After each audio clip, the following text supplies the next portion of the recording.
Black ships இசையும் தமிழும் கவியரசு கண்ணதாசனின் காலத்தை வென்ற பாடல்களை பற்றிய ஓர் இசையுரையாடல். For tickets, bookmyshow.com.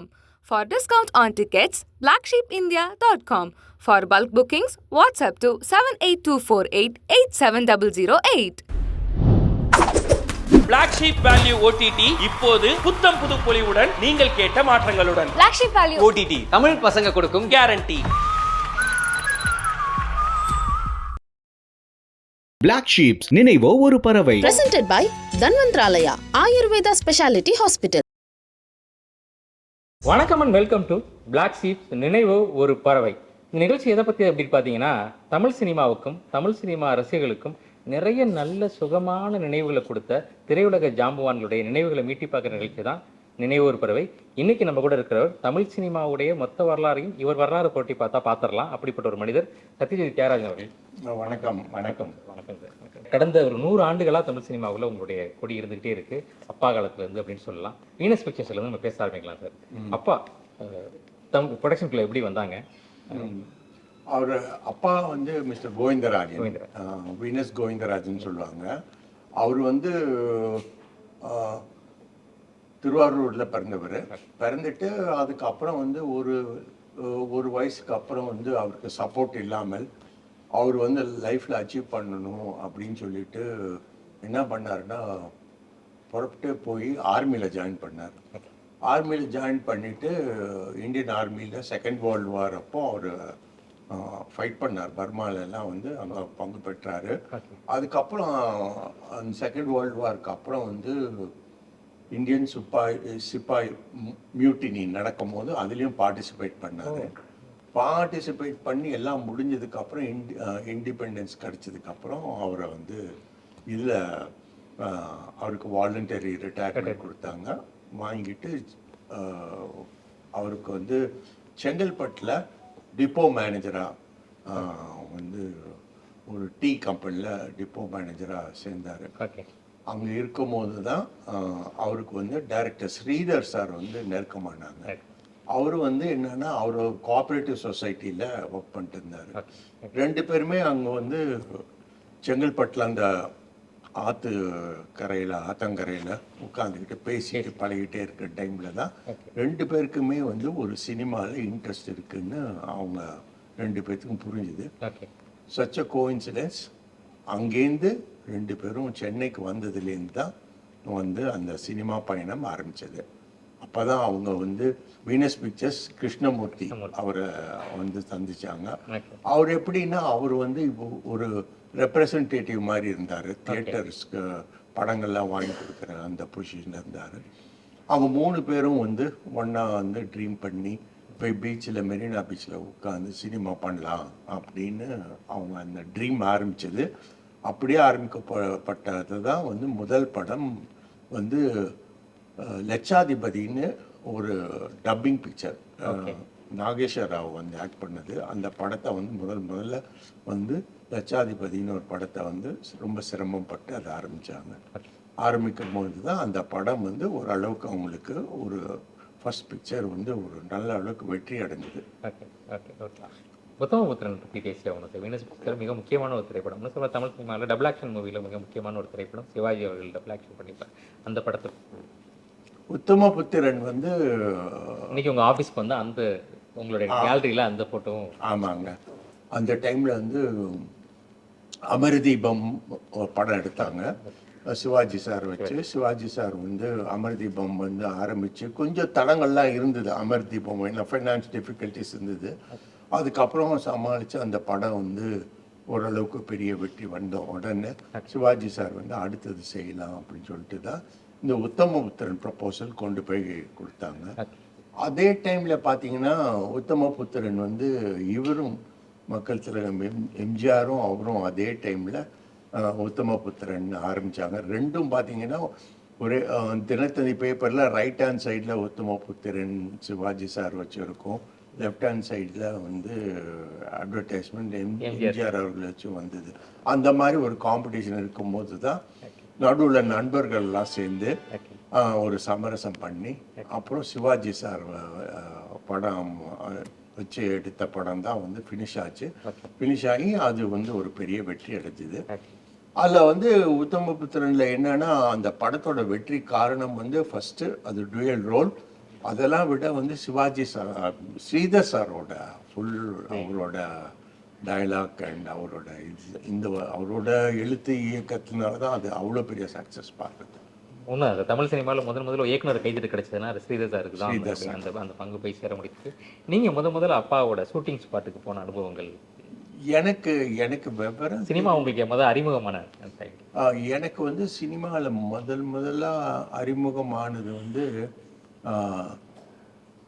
எனக்கு வந்து எப்போன்னா நீங்கள் வந்து ஆச்சரியப்படுங்க. நான் என்னோட பெரியப்பா தான் வந்து மிஸ்டர் NS கிருஷ்ணன். ஆமாம், NS கிருஷ்ணன் இல்லை எங்கள் பெரியப்பா. அவங்க NSK ஃபிலிம்ஸில் வந்து ஒரு வாட்டி வந்து ஷூட்டிங் டி நகரில் வந்து அவங்க ஆஃபீஸில் பண்ணும்போது நான் ரொம்ப சின்ன பையன். அப்போ தான் எனக்கு ஃபஸ்ட் எக்ஸ்போஷர். அப்போ கூப்பிட்டு பக்கத்தில் உட்கார வச்சு அவர் அன்றைக்கி என்னை உட்காந்து பார்த்தேன், ஷூட்டிங் எல்லாம் பார்த்தேன். சப்சிக்வெண்ட்டாக வந்து எனக்கு வந்து ரொம்ப வந்து விவரம் தெரிஞ்சு நான் வந்து சினிமா அனுபவம் எனக்கு எந்த படத்தில் கிடைச்சதுன்னா எனக்கு வந்து உத்தமபுத்திரன். நீங்கள் பேசுறதுனால பேசுகிறோம் சார். அம்மா வந்து டி.ஏ. மதுரமுடைய சகோதரி அப்படிங்கிறது வந்து இன்னைக்கு நிறைய பேருக்கு புதிய செய்தி தெரியாது. அம்மா பெரியம்மா பற்றி. ஆமாம், அம்மா பெரியம்மாவும் அம்மா அவங்கெல்லாம் வந்து ஒரு 6 சிஸ்டர்ஸு, 5 சிஸ்டர்ஸு.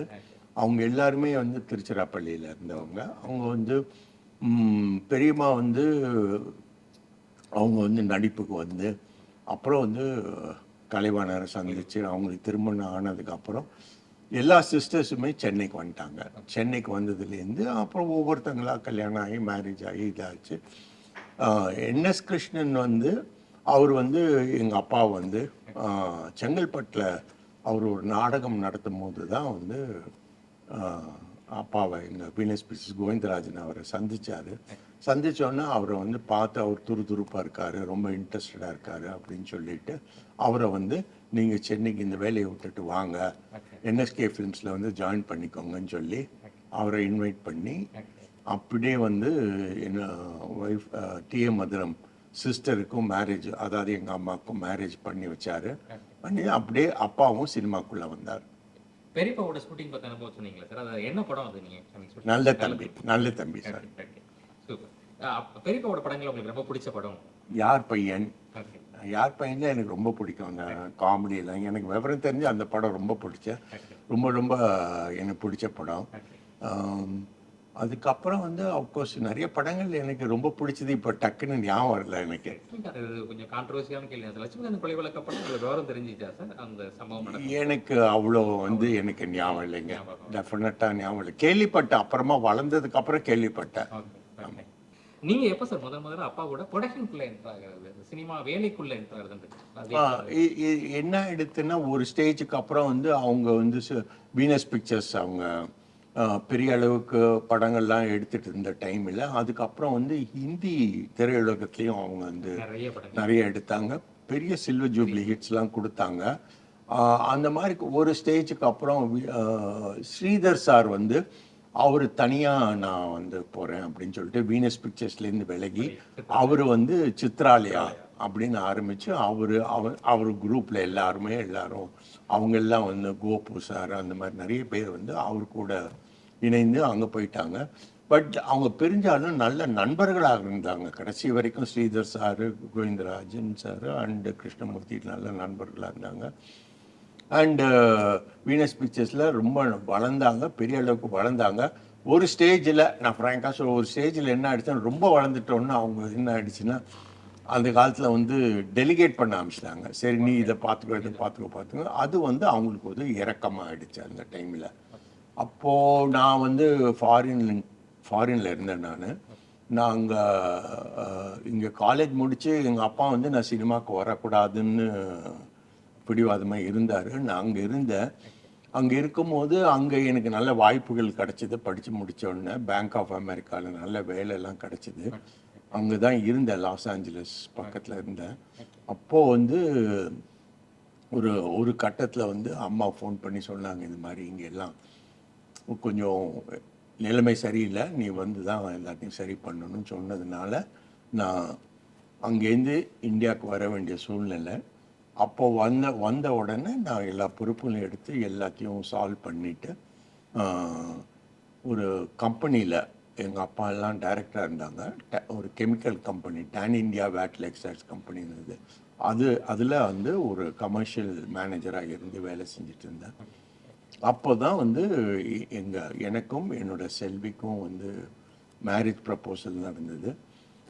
மேரேஜ் எல்லாம் ஃபிக்ஸ் பண்ணி எல்லாம் பண்ண உடனே என்னோட மேரேஜை வந்து இவர் தான் நடத்தி வச்சார், எம்ஜிஆர் அவர்கள் நடத்தி வச்சார். நான் வந்து சிவாஜி சாரோட பெரிய ரசிகன் நான். அதனால் நான் இன்சிஸ்ட் பண்ணேன் என்னோட மேரேஜில் அவரும் கூட இருந்து எல்லாம் செய்யணும்னு. ஸோ நிச்சயதார்த்தம் வரைக்கும் 2 பேருமே இருந்து முன்னிருந்து பண்ணாங்க. அப்புறம் வந்து சிவாஜி சார் வந்து கச்சோலி அம்புன்னு ஒரு படம் எடுக்கும்போது கையில் அடி பெரிய ஃப்ராக்சர் ஆகி ஹாஸ்பிட்டலைஸ், அதனால் கல்யாணத்துக்கு வர முடியல. அப்போது எம்ஜிஆர் அவர்கள் வந்து நடத்தி வச்சார் கல்யாணம். அப்போதான் வந்து அவங்க வந்து எம்ஜிஆர் வந்து பதவிக்கு வந்த டைமு, சிஎம்மாக இருந்த டைமு.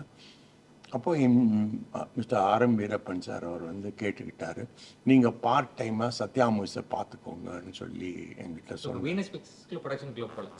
இல்லை வீனஸ் பிக்சர்ஸில் ப்ரொடக்ஷன் போல், அது வந்து வைண்டிங் அப் ப்ராசஸில் நான் இன்வால்வ் ஆனேன்.